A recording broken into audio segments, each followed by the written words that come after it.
I'm Herrick, and I'm honored to be on the panel, but I'm also going to serve as moderator.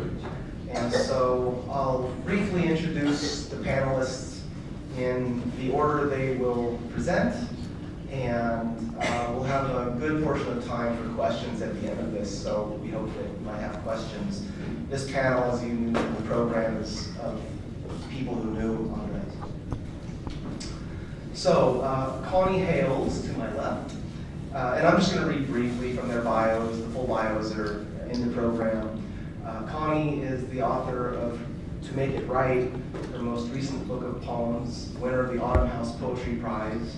She coordinates the Philip Levine Prize in Poetry, and she was for many years the director of the MFA program here at Fresno State.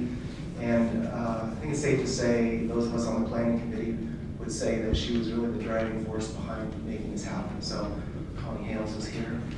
To her left is Daniel Chacón. Daniel is the editor of A Jury of Trees, the posthumous book of poems by Andrés Montoya that I hope you'll all pick up. He teaches at the University of Texas, El Paso, and he's won many prizes, including the American Book Award. And his latest novel is The Cholo Tree, so check that out, please. And then to Dan's left, Maceo Montoya was Andrés' younger brother. He teaches at the Chicano Studies Department at UC Davis, where he told me last night he recently received tenure. It's pretty great.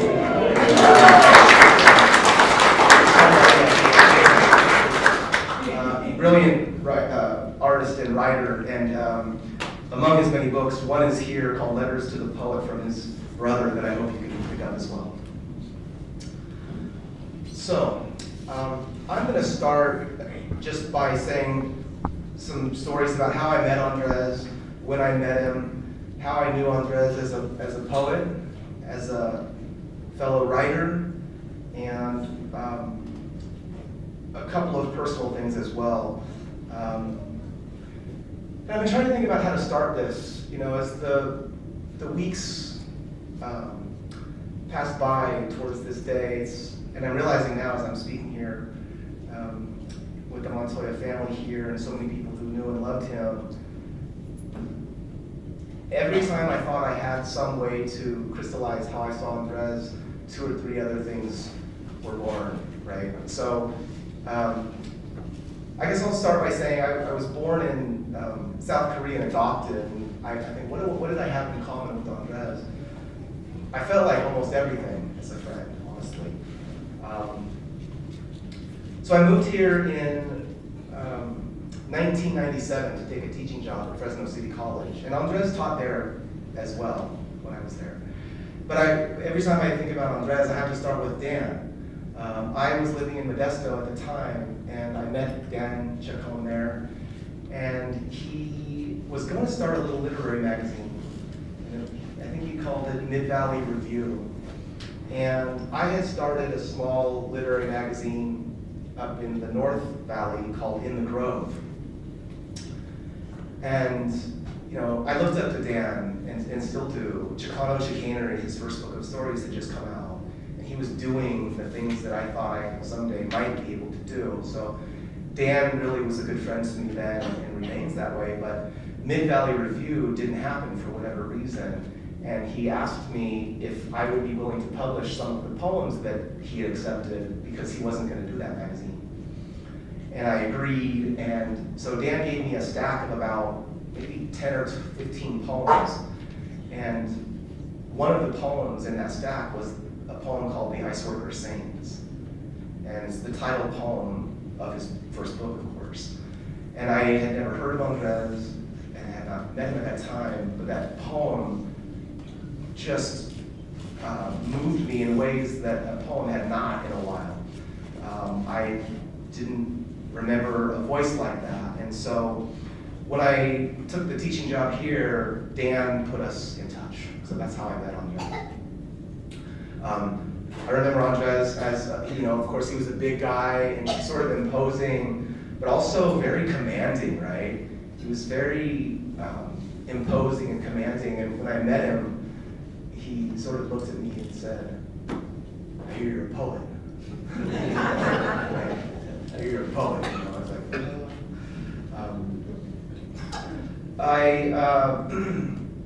I think another thing that I had in common with Andrés was our worldview and our sense of politics. I didn't do an MFA.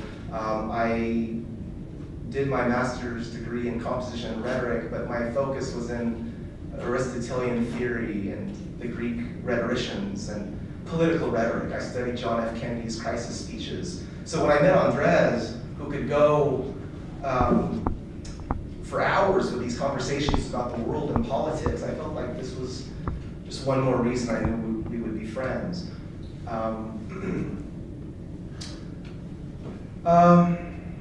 As a poet, so here's, I guess I can tell a couple stories.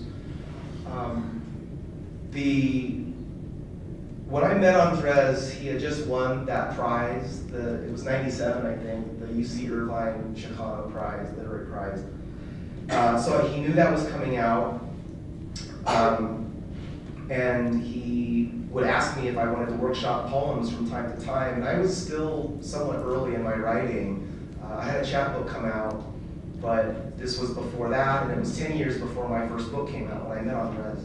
So I was very nervous to workshop poems with him, but he was really supportive, but also very blunt, and I love that. I've been told I can be blunt, and not out of any meanness, but just almost out of love and care, and I felt like he cared about my poems. And one day I'd been reading a lot of Whitman, and I brought a poem. It was just the two of us that would workshop down at the Review in the tower, and I'd been reading a lot of Whitman, and I started the poem with the big letter O, you know, the Whitman O, and Andrés just looked up at me and he says, "You can't do this."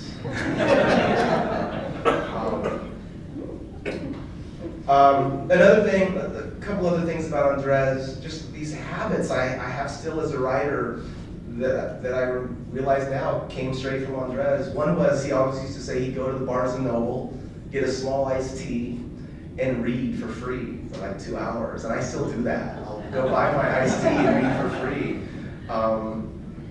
Another thing he always used to say, and he modeled it, he always had a book of poems with him. And so I've sort of taken that on too. He was a voracious reader, and this is something that I really wanted to stress, is how widely he read, and with such a socio-political lens, what we call social justice now or whatnot. We would talk about writers. I remember specific discussions about Roque Dalton and Rubén Darío, the Central American poets. I remember we were both reading Milosz's Twilight Journal, the Polish poet. I remember how much he loved Lee Young Lee, and some of the other panelists have talked about his love for Lee Young Lee, where if Andrés is the poet who influenced my life most and my writing career most as a friend who I knew, on the page, Lee Young has been that person for me. So to meet another poet with that kind of love for these poets was very transformative for me as an emerging writer.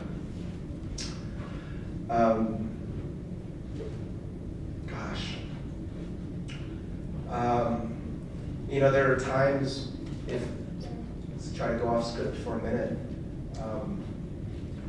I was trying to think of a word that would capture it, and first I thought it was conviction. When I think of Andrés, I think about convictions. This guy had convictions in poetry, what he believed in, and certainly and about God, but I think of convictions with Andrés. And then I thought, well, that's not it. I think of also the word glory, not only in a religious sense, but I feel like he was very interested in glorifying the human condition, and that was very important. Love, I think Andrés he had this real swagger, And, another thing I think he had in spades, and it's a Fresno writer thing, I believe, is an aversion for pretension and a clear BS detector, right? He could just say what it is. I loved that about Andrés. He also was not afraid of confrontation, and I like that as well. I don't ever seek it out, but I'm not afraid of it. And I know Andrés wasn't. And so those are some things I think about with Andrés. One other thing I wanted to say that I remember about him, and this is all sort of snapshot, I know, but I hope this is making sense, is how much he would talk about some of his teachers with such affection. And 3, he would say over and over, because I was very new to Fresno. I had not met many writers at all, much less Fresno writers. But he spoke with great affection about Phil Levine, Juan Felipe, and Connie. And so when I met them, I felt like I was sort of meeting them through his lens. And then one just brief last story. So one day Andrés and I were sitting out in front of the review talking about poetry and politics in the world. And the quick spoiler to the story is that I introduced Andrés to his fiancée. He was engaged to be married when he died. And we were sitting out in front of the review, and by the way, I'll add that Andrés had finished a second manuscript. He was very adamant about a second book. You know, he was always saying, some poets write a book, but you know, you have to write a second book. You know, and he showed me his manuscript. I can still see it very clearly. It was called Whispered Fruit, and he had the binder clip on it and everything, and he asked me if I wanted to read it, and I loved it, and I was so happy when Dan put A Jury of Trees together, which is brilliantly edited by Dan. Whispered Fruit comprises a big portion of the second posthumous book. So, another day, maybe just a week after that or so, we were sitting out in front of the review, and my friend Eleanor walked up, and I had known Eleanor from this event or that, and she walked up and she said, "Hey Lee," and I said, "Hey Eleanor." I said, "How's it going?" She said, "It's going all right." And I said, do you know Andrés? Andrés, do you know Eleanor? And now, I might romanticize this a bit from my memory, okay? And I don't know if any of you all have ever been there present at the moment 2 people fell in love at first sight, but I swear that was it. That was what happened. I'm sure there weren't doves and harps playing, but it felt that way when they looked at each other. I know Eleanor's been here over the course of the symposium, and I asked if I could point her out. She said sure. She might not be back for this session, but if she is, she's right there. She said she could. Yeah, Eleanor, good to see you. Yeah, so that's something that I always remember about Andrés, a dear friend, and needless to say, an inspiration to many. So, thank you.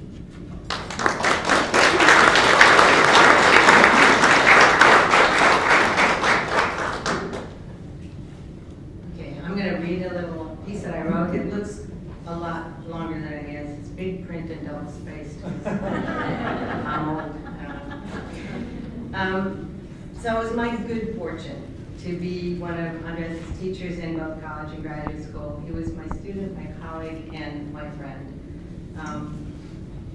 In a poem called Tuesday Night, from his second collection, Andrés writes, "I haven't yet written a poem, but I keep searching. These lines inform what I'd like to talk about today, and they communicate the essence of what I think makes Andrés such a great poet." So in the very early 90s, there was a burst of political activity on Fresno State campus. Among the most vocal campus activists were this guy in Chacón and Andrés Montoya. Andrés was elected and served as student body president in 1991-92, I believe. He was a charismatic and controversial student leader, and he made it his mission to raise awareness about all sorts of things, asking all of us to question long-held assumptions, and sometimes making people more than a little bit uncomfortable. Actually, he was almost impeached, as I recall. This is true, for his assertive protesting on campus of the existence and observance of Columbus Day. In the end, remember that, Karen? Yeah. In the end, he remained in office, and that protest actually changed the way many people at Fresno State thought about traditional U.S. history. Many students, even in our very diverse Fresno classrooms, hadn't really stopped to think, and certainly hadn't been taught to question what was truly being celebrated on that holiday. Andres always made things happen. He insisted on re-examination of assumptions, beliefs, traditions, re-examination of everything. But I didn't know Andres only as an activist. I also knew him as a passionate and determined young writer who kept taking poetry workshops even though they didn't count toward his history degree. I also knew him as a graduate student when I was visiting poet at the University of Oregon, where I was his teacher again and chair of his MFA thesis committee. So after earning the MFA degree, Andres moved back to Fresno, where he was my colleague at Fresno, taught part-time at Fresno State then, and my friend until he died. I don't recall how many workshops he took from me while he was a student, but it was more than a few. Once he started taking workshops, he took one almost every semester. He was on fire about poetry. When he first showed up in workshop, he was about 20 years old. He was much more knowledgeable about politics and history than most of the English majors. One time jokingly, he was always joking, he categorized the workshop members into the Stalinists and the Trotskyites. Some people found it funny, some did not. He was not yet as widely read in terms of poetry, but he was hungry to get there, and he was persistent. During those years, he was reading constantly. He talked excitedly about the poets he was discovering and asked who to read next. He'd write long journal entries with drawings in the margins and leave messages on my home phone about poets he was reading. He always had a stack of library books with him, and he'd borrow books from my shelves on a weekly basis. He was driven. Andres was obviously a talented writer, and it was clear that he was ready and anxious to do the work he needed to do. But more than that, he was always thinking and rethinking, questioning everything, himself as well as others. He was trying out voices, searching, teaching himself how to do what he wanted to do in the world. He was passionate about wanting to make the world a better place, and he was passionate about wanting to become the best writer he could be. And he was discovering how those things might turn out to be the same thing. Andres was compelled to speak out. He felt it was his responsibility as a citizen of the community and as a citizen of the world. And he could be a prankster about how he did that. Some days I'd go into the classroom and find sentences or phrases already written across the chalkboard. Often they'd be swear words in Spanish or English, directed at a Fresno State administrator, or an administrative action or lack of action. And because I usually agreed with the point of view, my dilemma was whether or not to erase the board before starting the class. So sometimes we have a whole poetry workshop with some obscene words in the back of some on the board. Of course, I knew who was doing it. By then, I could recognize Andres' handwriting, but we never talked about it. Then one day, during a week of particularly angry and contentious protests on campus, I walked into a workshop to find this scrawled across the board in large letters. At the risk of seeming ridiculous, let me say that the true revolutionary is guided by a great feeling of love. It is impossible to think of a genuine revolutionary lacking this quality. Check. And there was Andres, sitting in one of those way too small for him desk chairs on the other side of the room, in front of a window, just smiling his gigantic, wonderful smile. And I understood something true and profound about him at that moment. I understood how deeply felt his passion for justice was, and I understood his enormous potential as a poet. He was in this for the duration. Actually, for a while after that, he'd preface some of his most extreme workshop comments with, "At the risk of seeming ridiculous," and everyone would laugh, but then they listened carefully to whatever he said next. In those days, along with revolutionary love, he was full of fire and righteous anger and energy. His early poems contain lines like these: "But there is no peace So our fight can't be just poem or bumper sticker or something to be tie-dyed on a shirt. It must rise in the shape of a bullet, a rose growing through a fence of barbed wire, rise like sulfur to sting the nose of the rich. In person, the young Andres could be a little bit harsh, impatient. His passion for change and social justice, like Lee said, was urgent, and it was right on the surface.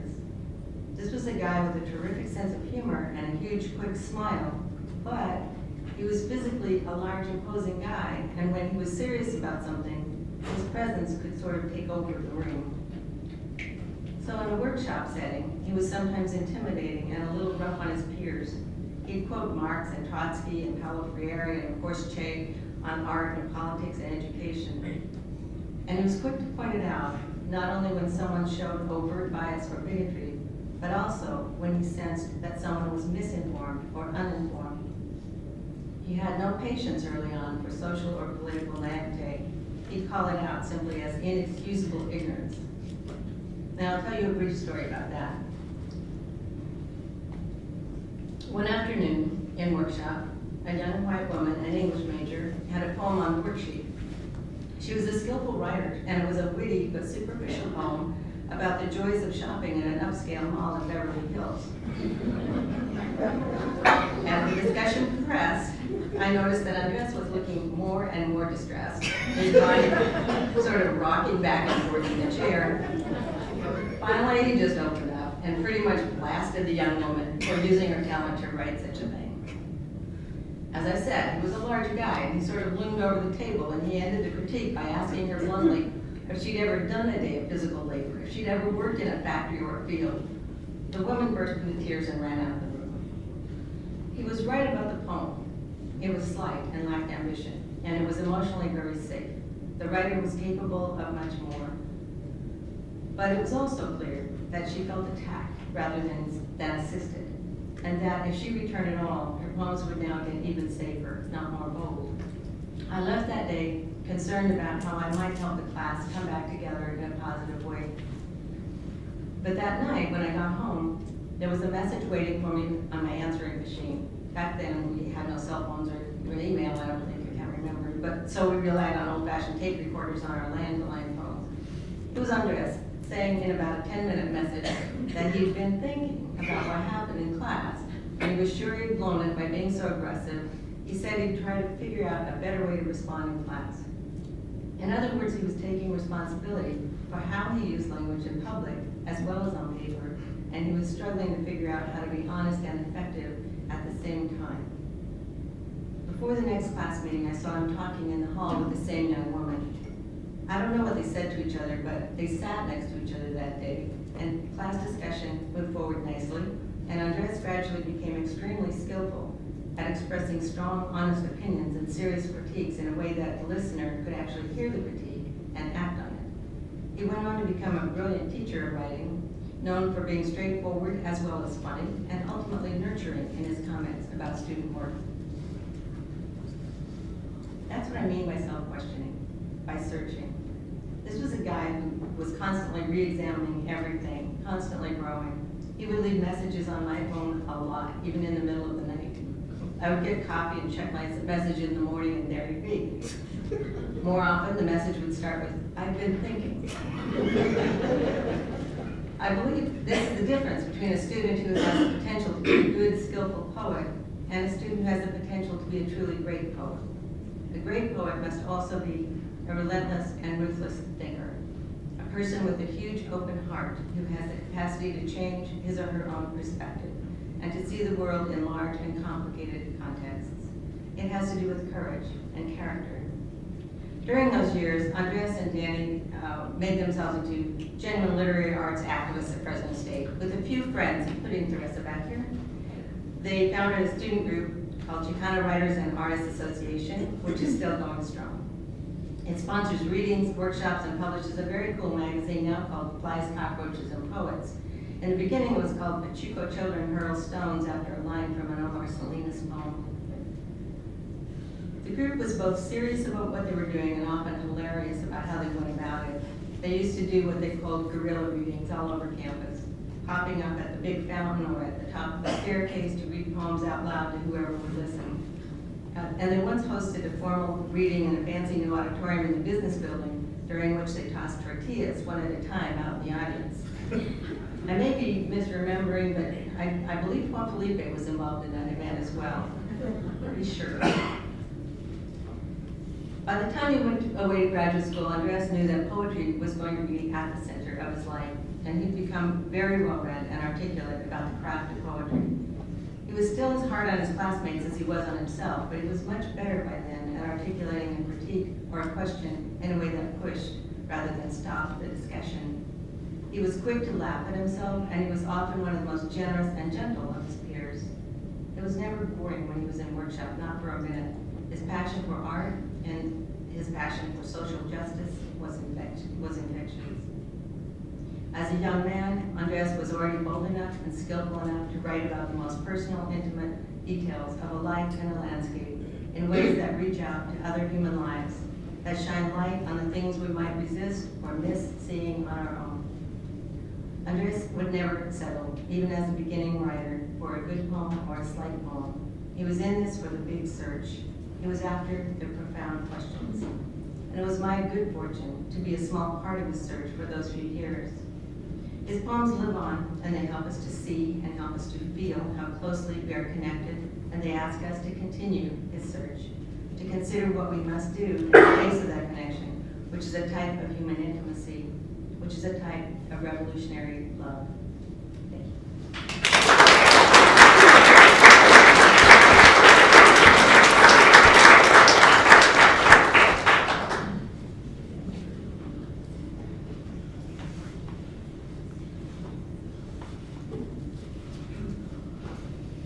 Andres liked cholos. He admired cholos. And I don't know if it had to do with his relationship with the poetry and the art of his uncle, who presented the Pachuco, but he liked cholos. And some people even thought Andres was a cholo, because he wore a prison jacket, and he wore Ben Davis's and big work boots, and he had the cholo walk, which is like a really slow walk. And you have to, like I'd be walking and have to wait for him. But he liked cholos, and he liked real cholos, and he knew the difference between a poser and a cholo. And there was this one time, we were living in the what we used to call the ghetto woods, which is right across the street from Fresno State. They've been re-gentrified since, and they're probably really expensive, but back then they were called the ghetto woods because there were gangs living there, and we lived there, and there were a lot of students that lived there too, but there was always fights but we were living in the ghetto woods, and one day he came home with a cholo. That was funny, huh? He did. He came home with a cholo. It was a stray cholo. His name was, I exaggerate not, his name was Beto. And Cholo, and Beto was, he'd been on the streets. He had nothing to do with Fresno State. Maybe Andres found him in front of 7-Eleven, I'm not quite sure. I know it sounds crazy, but seriously, he came home with a cholo. And so for the next week, him and that cholo were inseparable. They hung out all the time. And he would come back home and he would tell me about his adventures with his cholo, and and with light in his eyes, but the cholo was also a drug addict. And I don't know if it was, I think it was heroin. I don't remember exactly what it was that he was on. But Andres didn't do heroin. We did crack a few times, but not very seriously. And so one time he came home, like maybe about 1 o'clock in the morning. He had been with Beto the whole time. And he looked a little guilty. Andres, our relationship was really weird, because it was sometimes he was like a little kid with me, and I would be like the stern parent. And Andres, whenever he did wrong, he would go like this. Seriously. I remember our first fight, the first fight we ever got in when we were roommates. We were coming back from Pack and Save. We were buying some groceries or something, and I forget what the argument was about, but it was in your face Andres, and you know, and I got pissed at him, and I go, I'm not talking to you for the rest of the day. And he goes, I was serious, I'm not going to talk to you for the rest of the day. Isn't that ridiculous?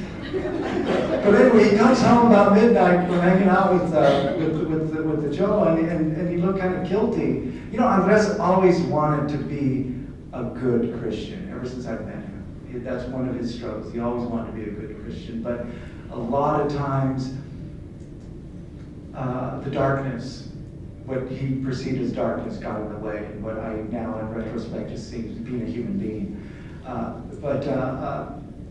He was hanging out with Joe, and I guess they went to his house, and the guy was going to give Andres some tattoos.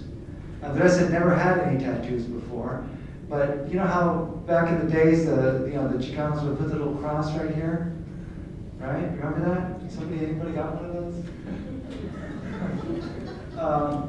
Well, he comes home looking guilty. I go, what'd you do, Andres? And he goes, I got a tattoo. I go, what?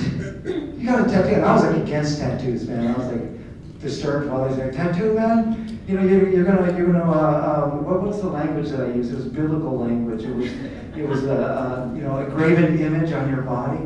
You're gonna put a graven image on your body, Andres? And he was looking all guilty. And I go, let me see. And so he shows me, and there's only one line. One line. And I go, where's the rest? I knew it was supposed to be a cross. And he goes, well, you know, Beto got too drunk and he couldn't finish it. He said he'll finish it tomorrow. And I was like, oh man, Andres. And I don't even know why now I was so against it, because I don't care, you know, but I love tattoos. I wouldn't get one because it would hurt. But you know, when you're young, you have these convictions that you think are just above everything, and so yeah, I was a little arrogant and thinking, you shouldn't be doing that. But anyway, the next day he went back to Beto's to get his tattoo finished, but Beto killed himself. He had killed himself. He hung himself, and Andres never got that cross completed. And the rest of his life, he had 2 lines right here. Never got the cross completed. And every time he would look at it, or I would look at it, it would be just like this, you know, this perfect, I hate to speak in metaphor, because I remember having a discussion about metaphor with Andres, and about levels of metaphorical possibility. And I remember he said, fuck your metaphors. You know, but it really was kind of a beautiful metaphor, in a sense, for Andres, because he was always striving to achieve the cross, to be worthy of the cross. But his life, you know, was a journey, and he never quite felt that he was there. Anyway, like I said, I don't want to talk about metaphors, but I was going to prepare something. I wrote the introduction, and I was thinking I'd even just read the introduction. I was going to prepare something, but I thought, no, I just want to tell a few memories that I don't think I've shared before. I don't think I've shared that one with you guys before, have I? Because I know the family has heard a lot of my stories in the past, and my brother Kenny has heard a lot of the stories in the past. But I think that's one that they haven't heard. Another one is Go Home Whitey. If you were around back then, you know what I'm referring to. Go Home Whitey. It was you referenced it. It was a Columbus Day celebration. Andrés Montoya was president, and for the first time, the president's office was occupied by radicals and Chicanos, and you know, we just took over that office. We hung out in there. We took down, you know, the pictures of Reagan and put up pictures of Cesar Chavez and Che. And one time we were preparing to protest the Columbus Day. And I went up there and I was, like, okay, I'm gonna do a poster. And I was only kidding. So I hope I don't offend anybody like Andres offended a whole bunch of people. And so I mean this with utmost respect. Remember, we were young and arrogant and on fire. But I wrote this sign that said, it was a picture of, I drew a boat. And on the boat, I drew a Columbus, what was supposed to be Columbus. And I asked somebody, what is Columbus's physical trait that really stands out? And somebody said it was a big nose. So I drew a big nose on Columbus. And he was going to the shores, and on the shores I put a couple of indigenous people looking off, and the indigenous people were yelling to Columbus, "Go home, Whitey." And I put the little dialogue bubble, "Go home, Whitey." And there was this Chola. I mean, she was hardcore Chola, man. She was like first generation, and Andres loved her, man. And they had a really great relationship because I think she felt more respected by him than she ever had by anybody else in the institution. And she goes, "I want that sign," when we were to go out and protest. And I wasn't there at the time when she did it, but she takes the sign, and we're all protesting the Columbus Day, and she has that sign that says, "Go home, Whitey." And man, did white people get mad. I mean, it was such a big issue that it was on the news. It was on radio, local radio. They were talking about who do they think they are to tell, this kind of racism, blah, blah, blah, blah. And Andres didn't even flinch. He protected that young woman's right to carry it. And nobody, I don't know if even until today, everybody even knew that I was the one who wrote that sign. But she got all the blame, and then Andres took it over, and all the blame went on Andres. But he didn't care because he wanted to he thought it was a legitimate way to express the Chicano perspective, the Cholo perspective, and I wanted to talk to you about. None of this is connected, by the way. I hope that's okay, but I didn't want to connect things. I didn't want it to be too many levels of metaphor out of respect for Andres, but remind me to tell you about the butter. Remind me to tell you about the butter. But one more thing. Pachuco Children Hurl Stones.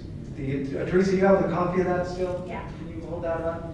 This was the first journal that we created. See, that's it. It's called Pachuco Children Hurl Stones, and it's a line from an Omar Salinas poem.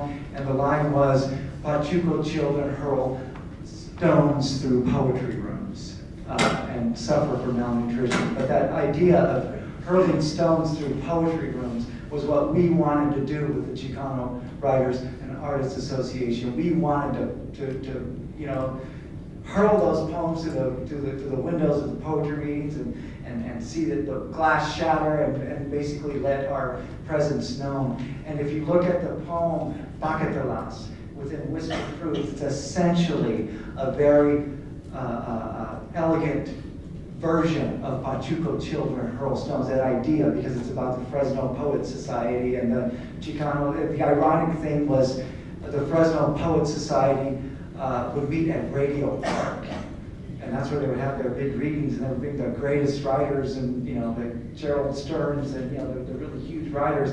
And right outside there would be crack dealers, and there would be gang members, and people would drive up, and they would just go into the thing, and then they would leave. And he thought that was incredibly ironic, and so he spent the rest of his life, Pachuco, hurling stones through poetry rooms.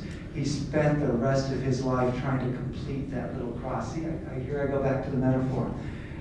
It's hard not to speak in metaphor, but he spent the rest of his life trying to go back, trying to finish that cross. And I think he really did. When he started to die, he elevated to a mystic level that I think very few people ever arrive at. He was so wise and so non-judgmental, that last whole year of his life. But I wanted to talk about the butter, just end it. I don't know if it's going to connect thematically, but just really briefly, Andres and I, when we were, I quit my job at Black Angus to take a job teaching freshman comp, which means I took an extreme pay cut. And so I had no money. I was making hella money at Black Angus. I would come home with $100, $150 a night. But when I started teaching, I would make $300 a month. And so we didn't have a lot of food. Andres wasn't making much money either. He got a credit card for the first time, $500 credit note, man. In 2 weeks, he had so much pizza delivered every night that the card was maxed out. I kid you not. So one time, I I woke up in the middle of the night and I heard him, in the kitchen eating something. What the hell's he eating? And so I went to the kitchen and he had his head in the refrigerator and I go, Andres, what are you eating? He turns around and he had a stick of butter. And to me, that story is the same story as that half cross. It's like he wanted to, I don't know, maybe I'm trying too hard now to force the metaphor. But that's it. Thank you.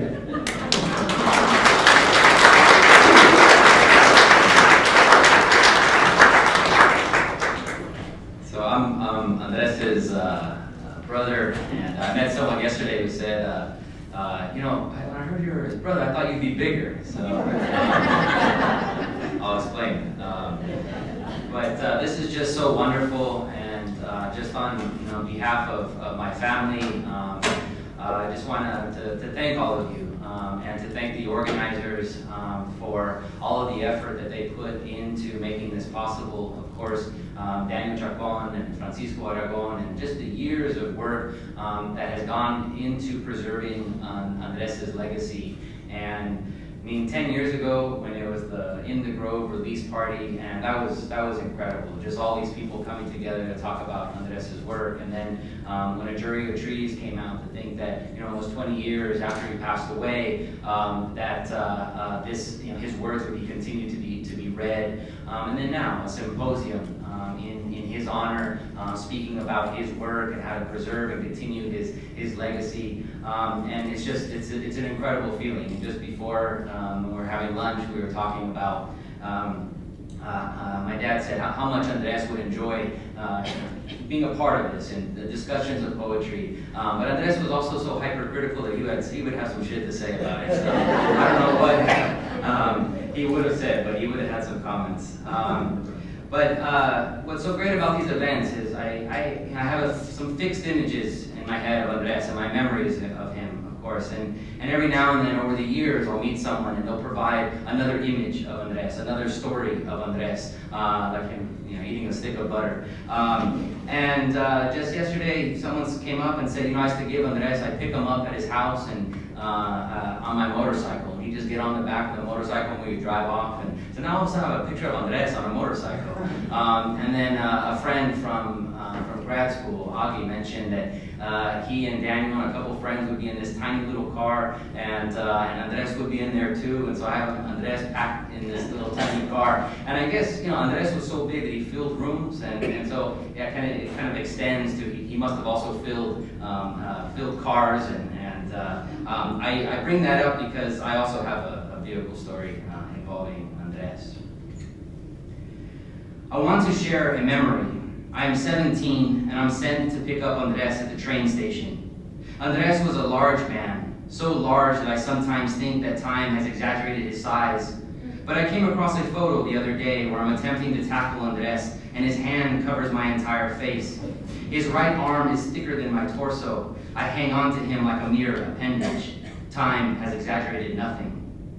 When I pick up Andres from the train station, he gets into my Honda Civic and he fills the car just as he filled rooms. He is everywhere.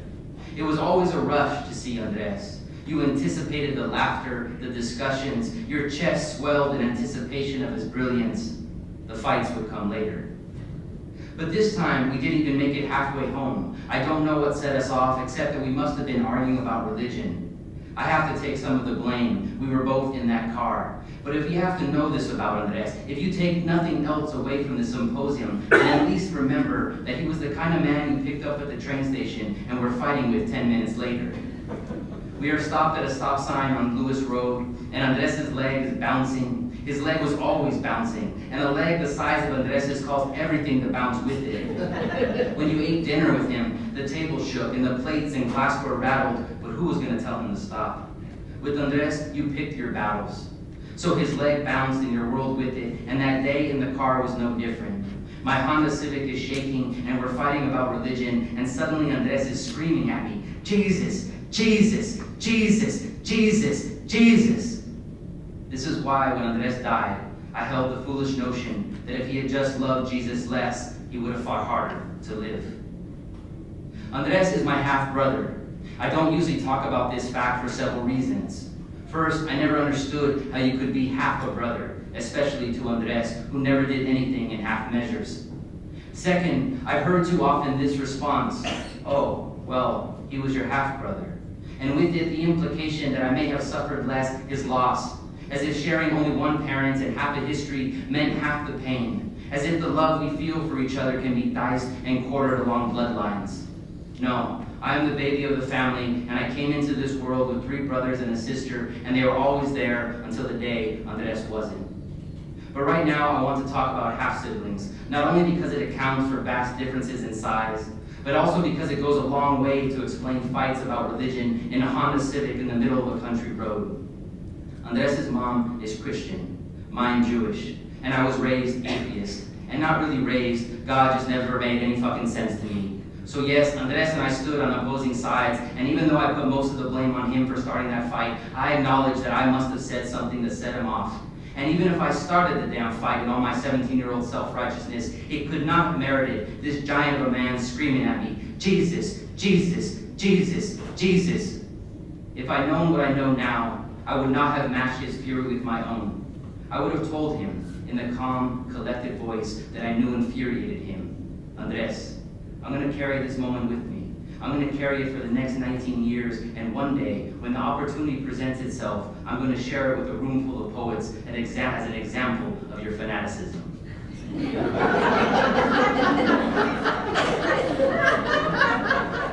I want to try to explain something. Andres and I share the same father, and that father is an artist, and from the time we were children, that father filled our heads, understand our consciousness with images of justice and struggle. When I was 21, I traveled through Latin America looking for a revolution.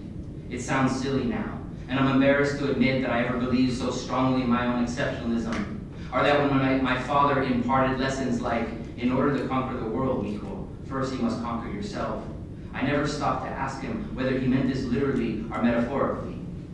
Andres and I were the sons who listened, who wanted to prove to our father that we too believed in justice, that wrongs would be righted, that the poor would inherit the earth. So like Che Guevara, but on a travel study fellowship, I went looking for a revolution, and instead I found nothing but my own loneliness staring back at me.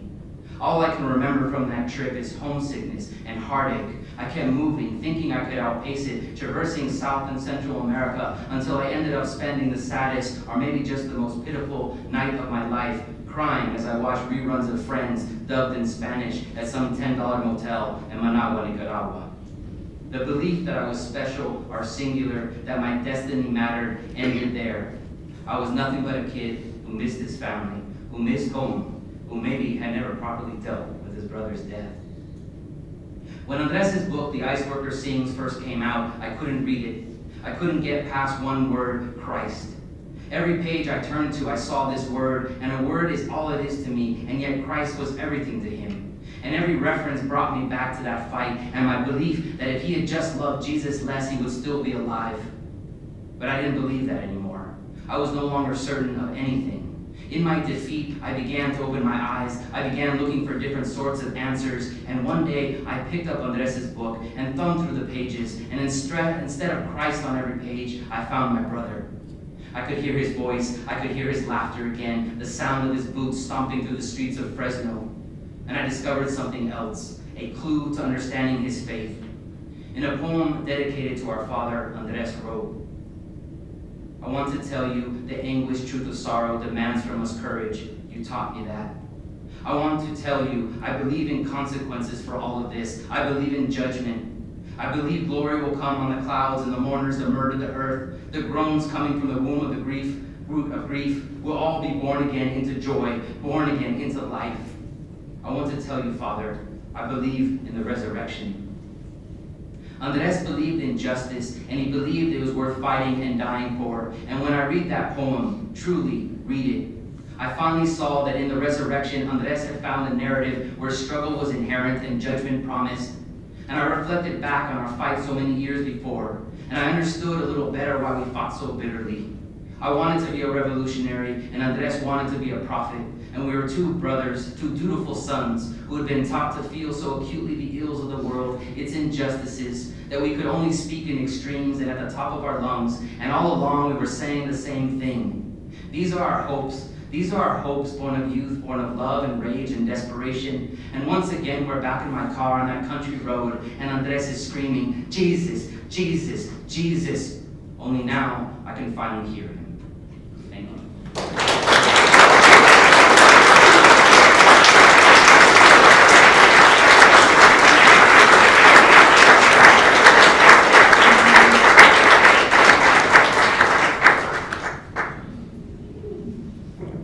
That was amazing. Thank you. Questions?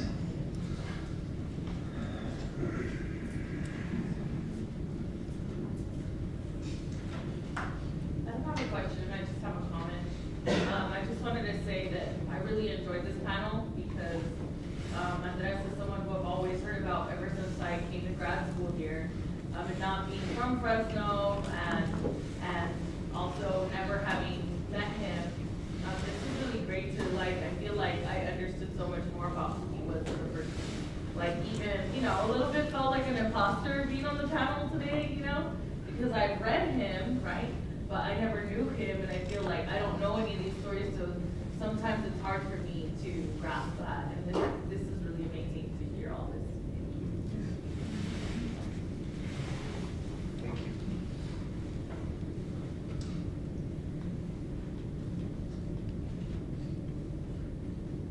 Yes. I don't see why not. I remember having an argument with Andrés in the bucket over a couple of years out there about the revolution. And I was a pacifist, still am. And he was like, the revolution, we have to bear guns, we have to, the revolution. And I'm like, you don't even know what a gun looks like. So we got into this big argument. I was never ever afraid that he would jump on me, but his presence felt like he was about to. And that made me think about a story at his service. His cousin talked about him waiting on the roof for them to arrive, and he would jump off the roof onto them and harass them. Do you remember that story? No. So I have this picture of Andrés on the roof waiting for us. Thank you. Yes. Yeah, and Daniel, I know you put together his second book. In terms of his body of work, is there still stuff out there that was a lot of it excluded?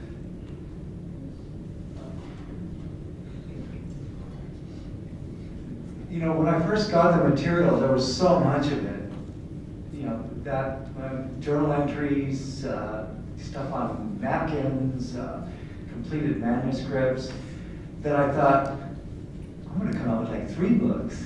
That was just my initial idea. But really, when I went through it all, I took what I thought was, the best work. And a lot of it was just journal entries, things that he probably didn't even want anyone else to see. But I think the ultimately the choice that I made to make it one book, I think is probably what ended up being the best choice. Maybe there were other things that I never got a hold of, like discs, for example. I know there were a lot of, back in the days of the floppy discs. But with the materials that I got, I think this best represents his work. Could I add something to that about the issue you edited? For anyone who's looking to read more or other voices writing to and about Andrés, Dan guest edited an issue of a literary magazine in 2008, and there are some writers from around the country basically writing about Andrés. And Javier Huerta, I saw, is here. He's in that issue, and Rigoberto Gonzalez wrote an essay over there. The poet wrote an essay in it, and it's got brilliant artwork on the cover, but Maceo sort of heroically somehow got the whole thing put online free in PDF. So if you wanted to visit AndresMontoyaPoetry.com, I think there's a lot more to experience. Can I say one more thing about that? Where's Stephanie? Stephanie, she wrote the critical introduction for this. And where's Saul, the dean? I like to call him the boy dean because he looks like a boy, right? But he's really cool. So the three of us were talking, and they did, they were talking about their papers, and then what was shared. And Stephanie was saying we should do some sort of collection of these essays. And I thought, yeah, that's a good idea. Let's also do the narratives, like the one that he wrote, and we wrote. A bunch of us wrote things for the AWP panel in Washington, D.C., which I didn't read today, but they're all really very good essays about Andres. And so Stephanie, who knows Saul, says, "Yeah, will you do this?" And so he pretty much committed to publish this. So we're thinking about coming up with a little book, perhaps, of these collections of essays and narrative memories around Andres. So that could keep him alive for even longer, keep his spirit alive a little longer. Yes, Albert? I was just going to say, there's some love poems people haven't seen, but also some more figures like this that he's started drawing now towards the end of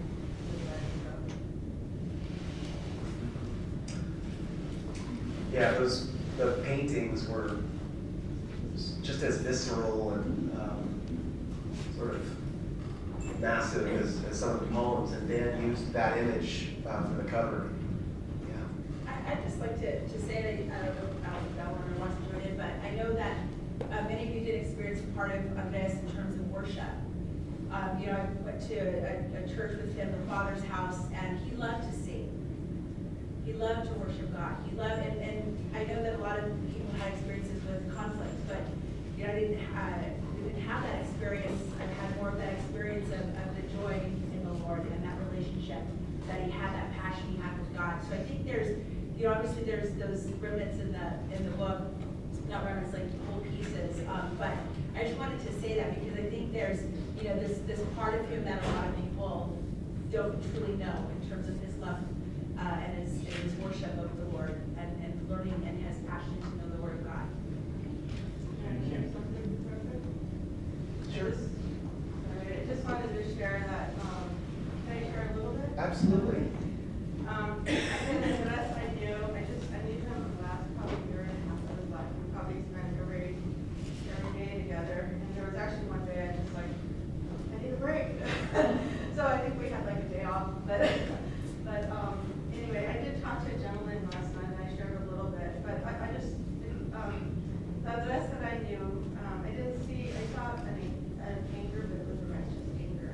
I didn't see a mean, but I've appreciated all the different things that are said, the different perspectives. But what he shared with me was that I did meet him at the review, and I met him again at the review, and that's how we kind of got talking. But he loved nature, he loved healing, he loved his campus, he loved wiggling his feet through the campus and walking through the grapevines and going out to the Fowler and smelling the grapes and the ditch water. And he told me that when he would go right, and I think he gave me a poem for a while, but I looked at them and I was like, oh my goodness, there's like nothing really scratched out. And so he had told me before that he would just write like for 3 hours in the morning before he wrote, and then go to the review and write his poetry. And it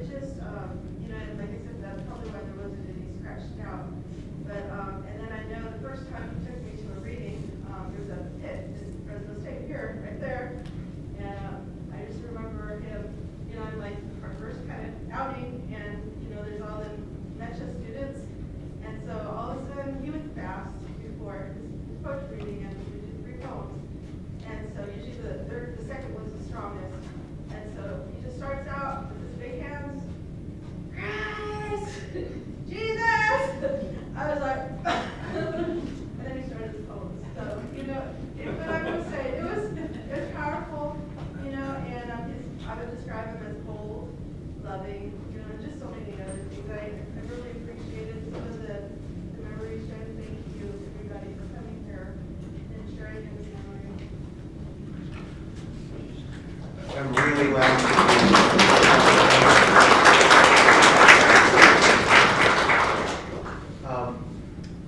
I wanted to just follow up on Andres and God a little bit, and then we have time for more questions, but maybe I should actually ask if there are questions first. Yeah.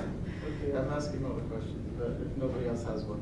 Okay, so, how do I frame it? In terms of the legacy of poetry, talking about like Federico Garcia Lorca and Rocket Dalton and like Juan Felipe Herrera and Andrés Montoya, like all of these people have been monumental in creating a sense of poetry and creating a sense of literature of who we are and the voice that we kind of carry. How is it that writers and poets and anyone wanting to do any of this work should celebrate that? Because we talk a lot about how we shouldn't copy other people's work, or there's a lot of things about plagiarism, but in a sense, everything is kind of like comes from somewhere. Like there's always somebody we're tracing back to. Like a lot of people say that a lot of their work comes from Andres, and how they write is because of Andres. So how is it that we can celebrate the people that have come before us and kind of like acknowledge that a lot of the way that we write is because of certain poets, is because of certain writers? And how should we address that when it comes to like writing a book or writing anything? Like how should we be able to address that in our writings even? To be like, this is where I got this is who inspired me to write this is like, you know, because I never really see that when I read poetry or when I read anything really. I'll have a quick thought on that. I mean, I think the benefit of studying writers and their lives, and in the case of Andres, to know how, when I say convictions, I mean convictions for love, God, and the world.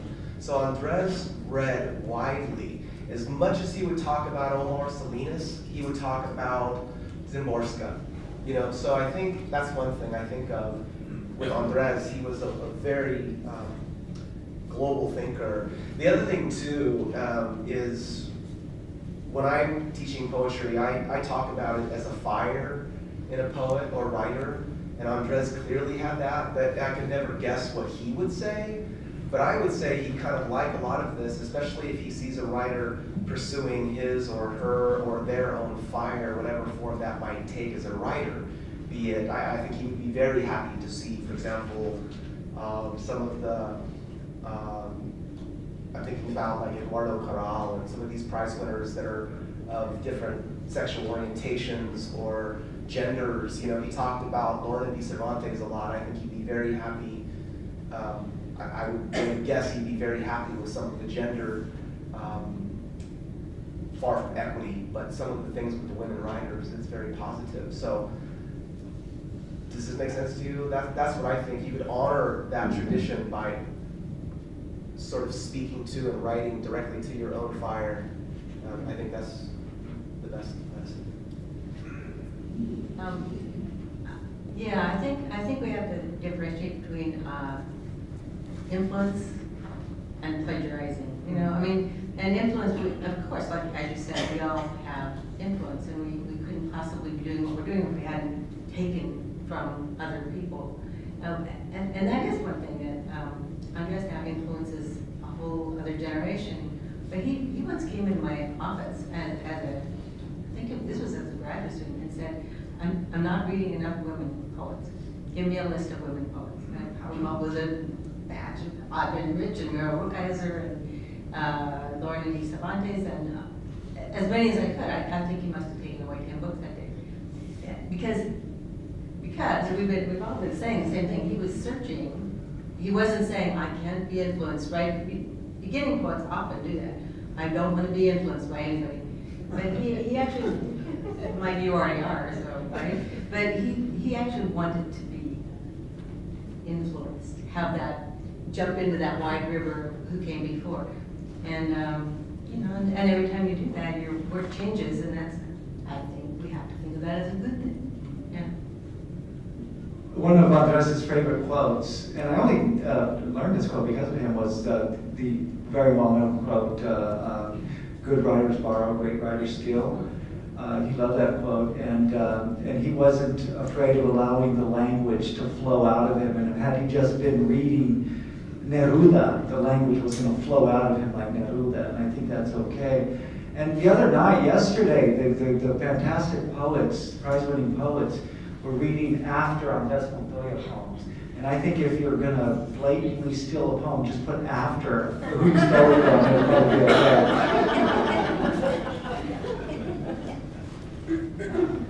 One of the things that I've always found fascinating with Daniel going through Andrés's journals and the poems that he left behind is that making the determination that not all of it is great, right?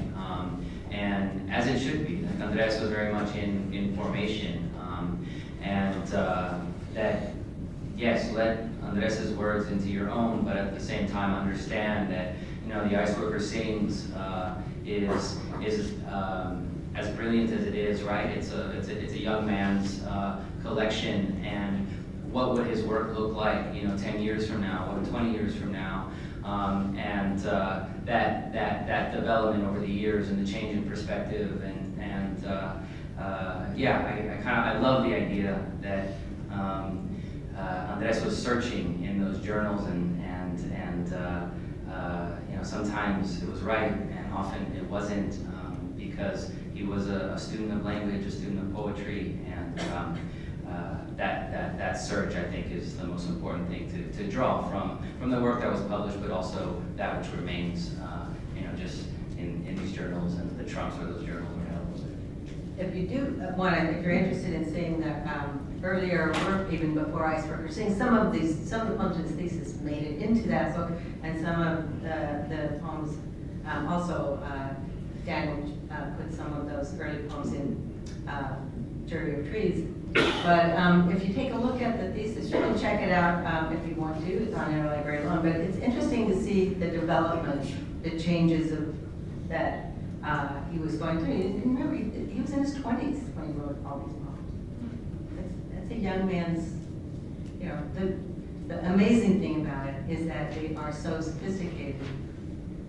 But I wonder that too. It's one of the things that breaks my heart. What would he be like as a writer in his late 40s? Only.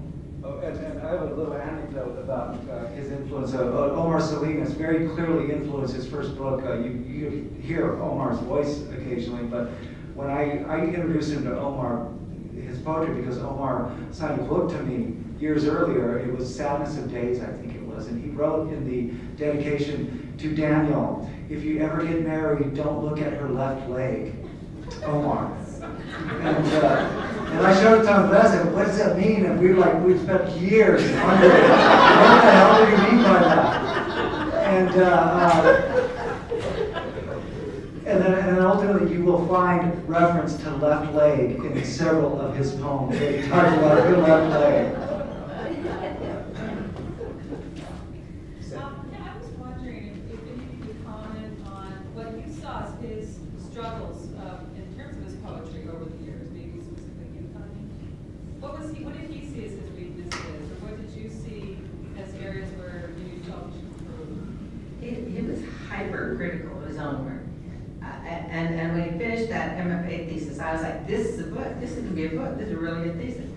And within, I don't know, months after graduating, I had trashed that his work. So one of his struggles was actually allowing himself to see the strengths in the work, I think.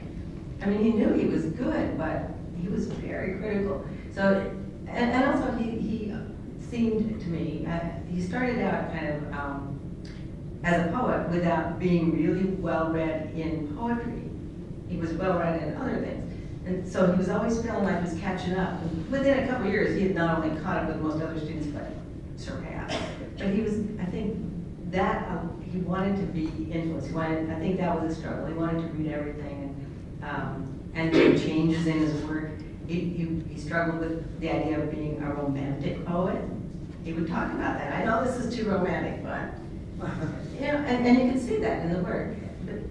The most successful poems are romantic with a small r, but they're not too romantic, right? They don't cross that line. So I think those are some of the struggles. Yeah, just briefly to echo that, he talks to me about that, romance and love, and he told me that once a student asked him when he was teaching, can I write a poem about God? And Andres said, of course you can, you just have to make it good. And so that was part of Andres' struggle in writing, and part of his bravery was writing about the things that sometimes programs can beat out of you, like don't write about love. What a bizarre thing for a poet to carry through her life. So Andres went after those big things in his poems. I also think that one of his initial struggles that perhaps, stayed with him somewhat was his, he wanted to often be a little didactic.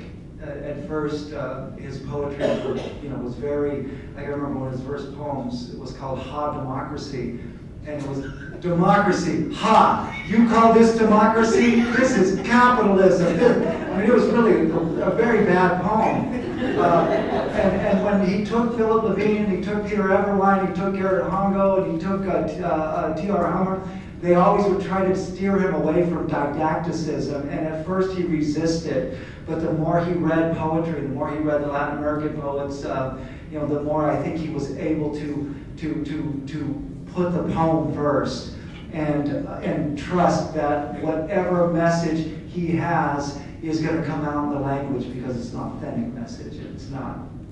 Think first. I hope these conversations can continue. We're at about our time, so I'd like to thank all the panelists very much. Can we give them a hand?